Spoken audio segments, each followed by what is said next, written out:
मेरे भाइयों और बहनों, मैं हूँ प्रवीण बनकर और मैं आपको उस प्लेन के बारे में बताने जा रहा हूँ। जो प्लेन जो रनवे पे से उड़ा, जो आकाश में उड़ा और 50 फीट की ऊंचाई से वह नीचे उस हॉस्टल पर गिरी है। उसमें से कुछ लोग नहीं बचे, 242 लोग थे, वे नहीं बचे। हॉस्टल में से कुछ लोग जो थे वो भी नहीं रहे और कुछ अभी तक जख्मी है। उसमें से बस एक ही व्यक्ति बच गया था, एक ही व्यक्ति बच गया और वो जिंदा है, और वह जिंदा है। देखो, मौत का कुछ बता नहीं सकती कि वो कभी भी आ सकती, कभी भी आ सकती। सतर्क रहिए, सतर्क रहिए। लेकिन यीशु मसीहा जब इस धरती के ऊपर थे, उन्होंने अपने मरने की भविष्यवाणी चेलों के पास में कह दी। उन्होंने अपने चेलों से कह दिया था कि मनुष्य के पुत्र को पकड़वा दिया जाएगा और उसको मार डाल दिया जाएगा, लेकिन वो तीसरे दिन जिलाया जाएगा और तीसरे दिन जिंदा हो जाएगा। यह उसने उसके मरने की भविष्यवाणी कही थी। हालेलुया, उसने अपने मरने की भविष्यवाणी कही। आइए हम पढ़ते उसके मरने के बारे में, हम कुछ बातें पढ़ते। यीशु को क्रूस पर चढ़ाया जाना, मत्ती का मरकुस का 15वां अध्याय, मरकुस का 15वां अध्याय, उसके अंदर क्या बताते हैं हम पढ़ेंगे। और उन्होंने सिकंदर और रूफस के पिता शमौन कुरैशी को, जो गांव से आ रहा था, बेगैर में पकड़ा कि यीशु का क्रूस उठाकर ले चलो। और वे उसी गुलगुथा नामक स्थान पर लाए, जिसका अर्थ है खोपड़ी का स्थान। और उन्होंने उसे मुर्न मिला हुआ दाखरस देने का प्रयत्न किया, परंतु उसने नहीं लिया। और उन्होंने उसे क्रूस पर चढ़ाया और चिट्ठियां डालकर कि किसको क्या मिले, उसके कपड़ों का आपस में बांट लिया। देखो, यीशु मसीहा को क्रूस के ऊपर लटकाया गया। उसके दोनों हाथों के ऊपर खिले ठोके गए, पाँव में खिले ठोक दिए गए, सिर में कांटे का मुकुट घुसवा दिया गया। उसका शरीर पूरा फाड़ दिया, 39 कोड़ों से उसको मार दिया। हालेलुया, 39 कोड़ों का मार उसने सहन किया। हालेलुया। देखो, उसने मरने की भविष्यवाणी कह दी थी। वो बच सकता था, वो भाग सकता था, लेकिन वो नहीं भागा, वो डटा रहा, क्योंकि उसको पता था कि परमेश्वर उसको जिंदा करने वाला है।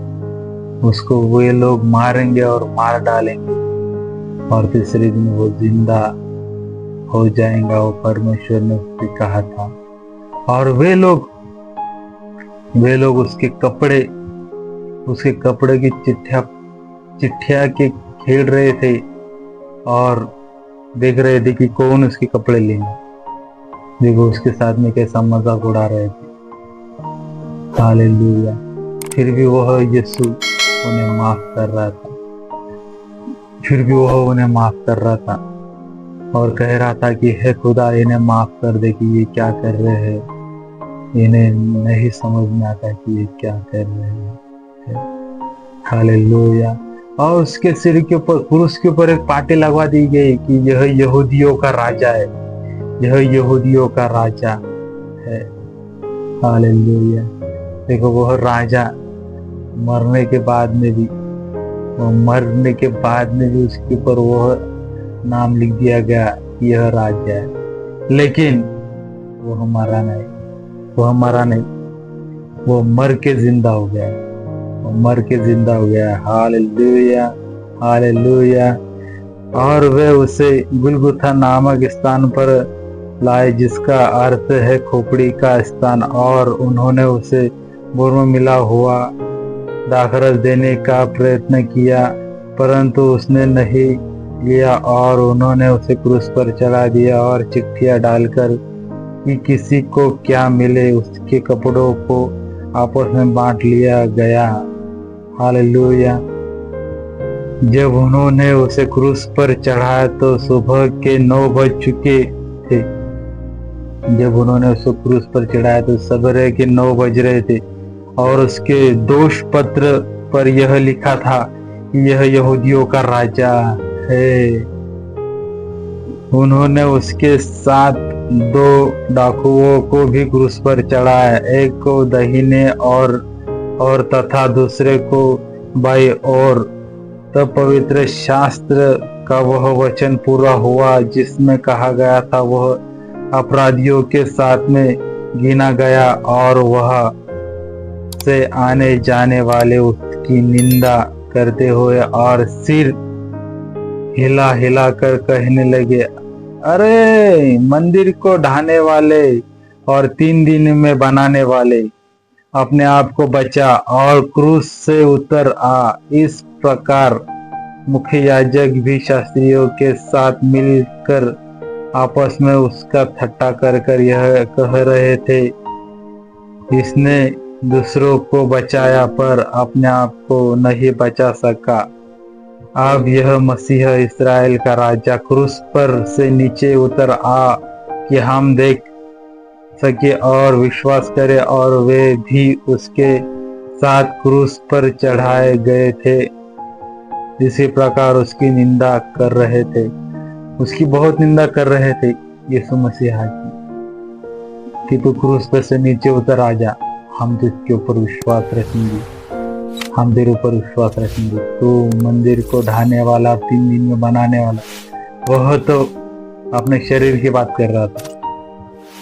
वो तो अपने शरीर की बात कर रहा था कि तुम शरीर को मार डालो, शरीर को फाड़ डालो, और परमेश्वर तीसरे दिन जिंदा कर दे। वो उसको कह रहा था। Hallelujah, hallelujah. अभी वो आने वाला है, उसका आने का समय है।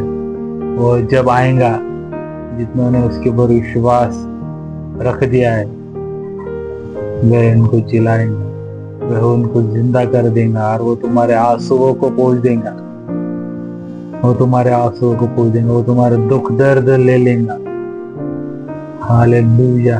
वो अपने दुख दर्द ले लेगा, वो जिंदा है। तुम आज भी उसको आवाज दो, वह जिंदा है, वह मनुष्य के अंदर उपस्थित है। तुम अगर उससे कह दोगे यीशु, तो मेरे दिल में आ, वो अपने दिल में आ जाए। Thank you, thank you.